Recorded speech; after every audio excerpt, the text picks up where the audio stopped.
Bonjour, je m'appelle Kshama Dharwadkar et je suis professeur dans le département du français et des études francophones à l'Université de Goa. Mon article de recherche s'appelle Le palais des illusions à travers la traduction, un médium osmotique entre les langues et les cultures. L'Inde, avec sa riche tradition et sa culture, a sans aucun doute laissé une impression durable sur la pensée et la littérature occidentale. Et il en va de même pour l'inverse. Grâce à ce riche échange culturel, un grand nombre d'œuvres ont été traduites du français vers les langues indiennes et vice-versa. Les épopées indiennes fournissent un bon nombre de matériaux que les écrivains d'aujourd'hui peuvent interpréter et recréer. Un grand nombre de récits permettent à chaque auteur de revendiquer une nouvelle version qui lui est propre. Les épopées indiennes sont racontées par de nombreux écrivains. Il s'agit aussi bien des versions autochtones que des versions étrangères. Beaucoup de ces remaniements visent à faire ressortir les idéologies de l'époque. Ces récits ont été influencés par les tendances sociales, politiques et culturelles prédominantes de l'époque à laquelle ils ont été écrits. L'une de ces épopées est le Mahabharata, et un personnage qui fait sentir sa présence de manière évidente est Karna. Dans cet article, je souhaite analyser les traits de son personnage en analysant la version traduite en français The Palace of Illusions de Chitra Banerjee Devakara. Comme son nom l'indique, le palais des illusions était une structure magnifique, pleine de mirages, de portes, de murs, de fontaines et d'illusions. Il avait été construit par le démon Maya, qui leur avait accordé la bénédiction qu'aucune malchance ou aucun mal ne pourrait leur être infligé pendant qu'ils se trouvaient dans le palais, à moins que les Pandavas eux-mêmes n'y invitent le malheur. Cette merveille était la fierté des Pandavas et le désir des Kauravas. C'était un labyrinthe pour tous les invités, et la seule consolation de Draupadi, qui s'y accrochait de tout son amour. Elle exhibitait et s'en servait pour renforcer son estime de soi. Le livre évoque également l'attirance de Draupadi pour Karna en raison de leurs tragédies respectives. Tous deux ont été rejetés par leurs parents lorsqu'ils étaient enfants et ont été privés dans leur destin légitime. Malgré leur nature stoïque, ils se sentaient tous deux seuls à l'intérieur et à aspirer à l'amour et à l'affection d'une personne qui les chérirait, les comprendrait et les accepterait. Et malgré l'amour qu'elle porte à Karna, elle refuse de le montrer à chaque fois qu'ils se rencontrent. Malgré toutes les batailles qu'elle a gagnées contre les stéréotypes de la société, elle n'a pas réussi à se battre pour son amour, vivant sa vie dans misère. Le personnage de Karna dans le palais des illusions. La connaissance des archétypes remonte à l'époque de Platon. Les archétypes ont toujours existé dans la littérature et dans la vie. Les archétypes proviennent du domaine préverbal de l'inconscient, où ils existent de manière achéotique et indescriptible, déposés par les expériences constamment répétées de l'humanité jusqu'à ce qu'ils prennent forme dans la conscience. Contenus dans les mythes et autres phénomènes culturels, ils sont considérés comme des éléments symboliques fournissant des indices sur les aspects du fonctionnement de la vie et de l'esprit humain. Les personnages et les histoires archétypaux apparaissent encore et encore dans les littératures orientées vers les mythes à travers le monde. Les archétypes sont indissociables de la vie et existent toujours en littérature. En littérature, un archétype est un personnage typique, une action ou une situation qui semble représenter un modèle universel de la nature humaine. L'utilisation de personnages et de situations archétypaux confère à une œuvre littérature une acceptation universelle car les lecteurs identifient les personnages et les situations dans leur contexte socio et culturel. Les histoires du Mahabharata ont toujours fasciné les gens à travers les âges. Le palais des illusions de Chitra Banerjee Divakaruni reprend l'histoire du Mahabharata du point de vue de Panchali, l'épouse des 5 frères Pandava de l'épopée, qui est une princesse extraordinaire, née du feu et destinée à changer le cours de l'histoire.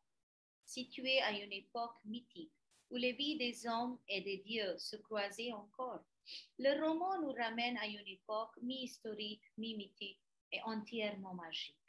La grande force du livre est de parler de personnages humanisés plutôt que des héros tragiques de l'épopée originale, dont le lecteur s'identifie aux épreuves.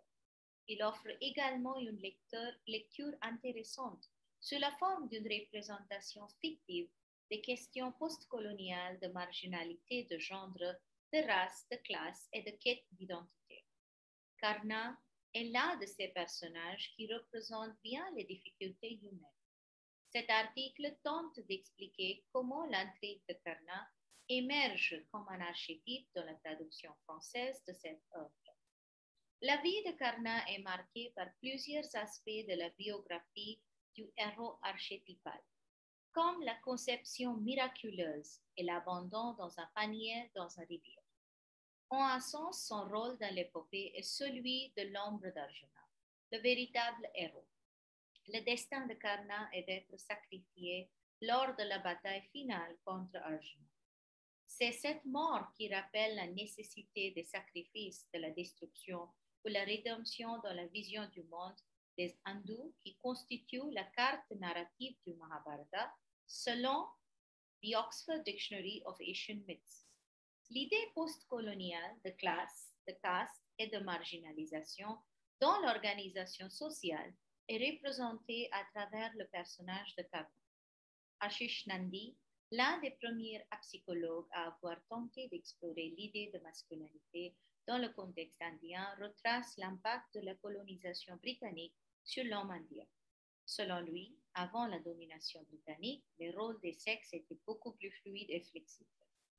Mais après l'arrivée des Britanniques, l'idéologie impériale de la supériorité de l'homme et de la masculinité a entraîné un changement et une augmentation du monde de masculinité kshatriya. En outre, cette masculinité était hiérarchique et créait des barrières de classe et de caste. Les générations suivantes ont intériorisé ces idées et les ont adoptées dans l'organisation sociale.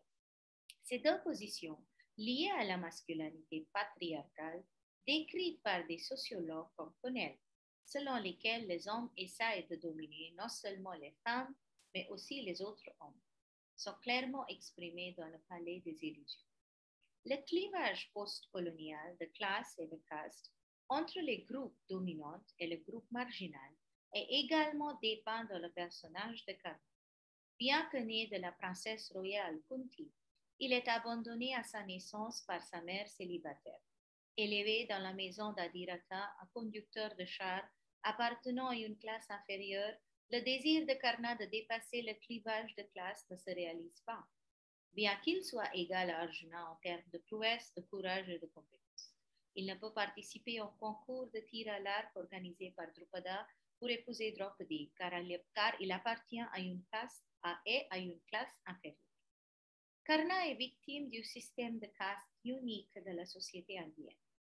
La structure sociale de l'Inde est stratifiée avec des inégalités et des injustices intrinsèques basées sur le système de caste. Bien que la stratification sociale existe dans presque toutes les sociétés, le système de caste est assez unique à la société indienne. Les préjugés de caste existent en Inde, en particulier chez les hindous, depuis très longtemps et ont conduit à l'inégalité et à la discrimination. Karna est un guerrier habile et en plein de ressources. Lors du grand tournoi d'Hastinapur, Karna reproduit habilement tous les exploits d'Arjuna. Dans un discours courtois, il invite Arjuna à un combat singulier. Bhishma, le grand-père, Drona, le professeur, et Kripa, le tuteur royal, ne souhaitaient pas qu'Arjuna prenne ce risque car à leurs yeux expérimentés, il est clair que Karna est aussi bon, voire meilleur qu'Arjuna. Kripa interroge Karna sur sa ligne. Il insulte Karna en déclarant qu'il ne peut pas participer au tournoi simplement parce qu'il est un Sutaputra, le fils d'un conducteur. lors de la cérémonie du Swayamvar de Draupadi, alors que Karna, l'un des prétendants à sa main, était le plus près d'atteindre l'objectif fixé par son père pour la conquérir. Drishtadyumna, le frère de Draupadi, s'avance et dit: Aussi renommé que tu sois pour ton habileté, Karna, ma sœur ne peut avoir pour prétendant un homme d'une caste inférieure.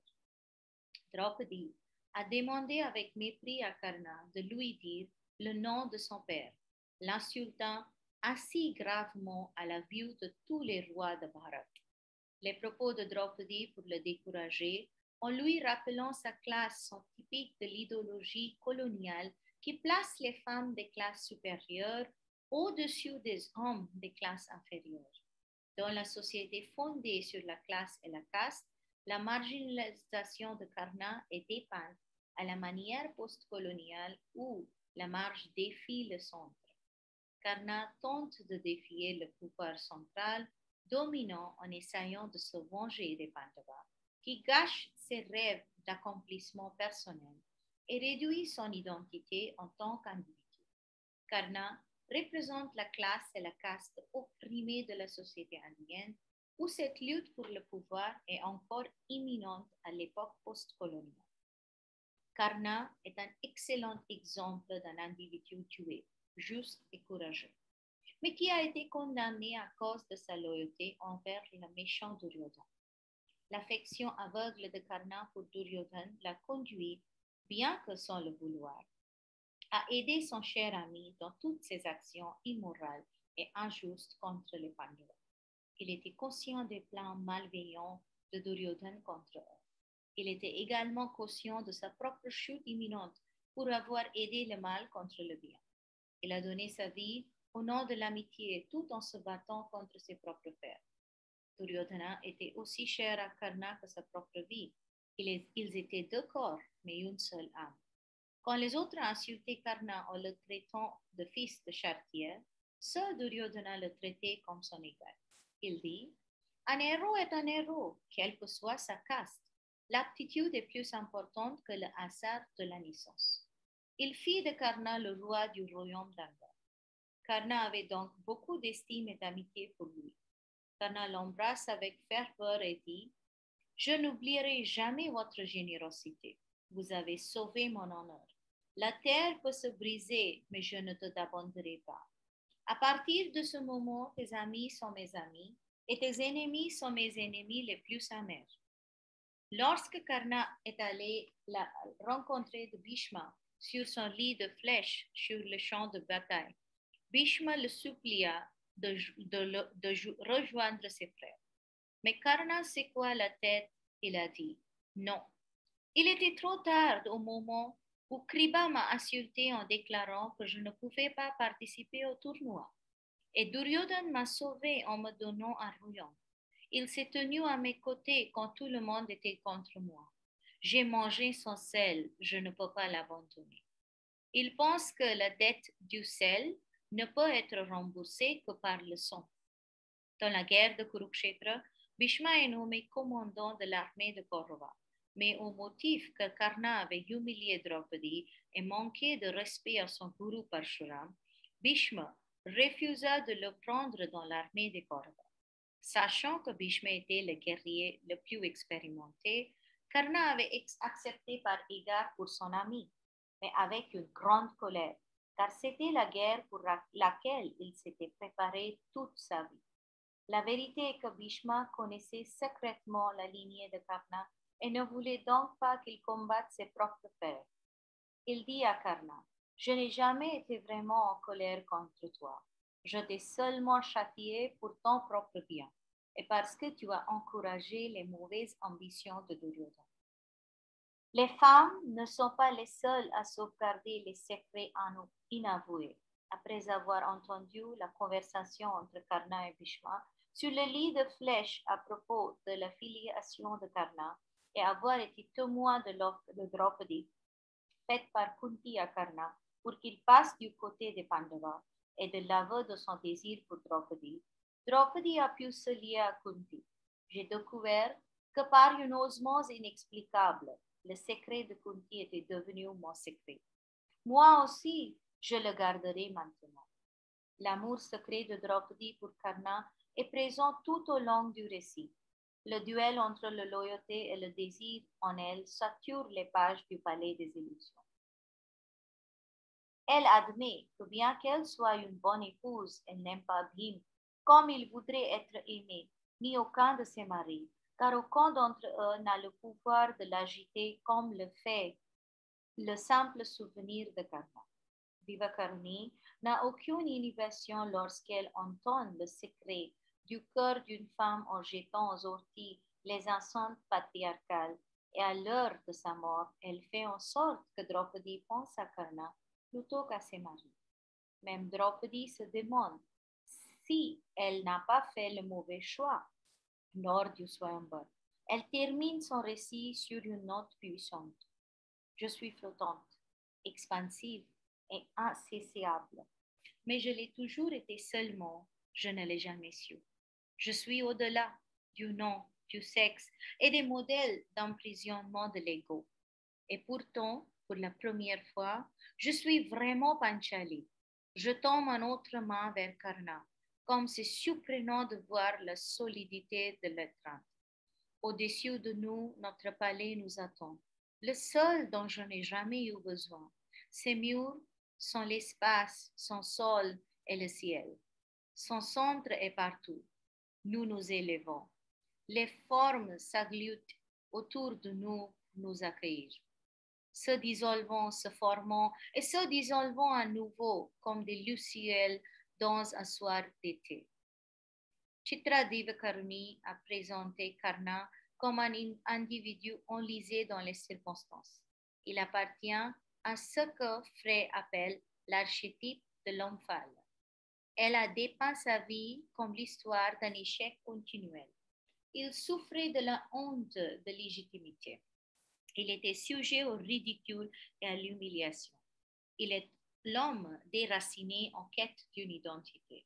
Il n'avait pas de véritable sentiment d'appartenance. Il était privé de son identité de naissance. Kunti avait mis Karna, un bébé sans défense, à flot sur une rivière pour sauver sa réputation, commençant ainsi la chaîne de la misère de Karna. Elle s'est accrochée à son secret, se protégeant à ses dépenses. Ce faisant, elle lui a refusé toute chance d'affirmer sa dignité et son identité.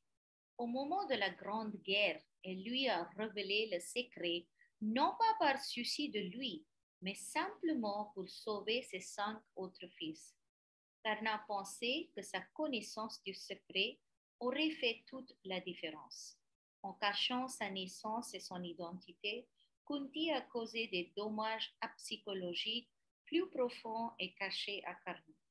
Tout au long de son enfance solitaire, il avait rêvé d'avoir des parents à aimer et à chérir. Mais le plus grand malheur était qu'il détestait et enviait ses frères depuis qu'il les avait rencontrés lors du tournoi malheureux de Stinapur. Le manque de base solide peut amener une personne à réagir de manière anti-héroïque.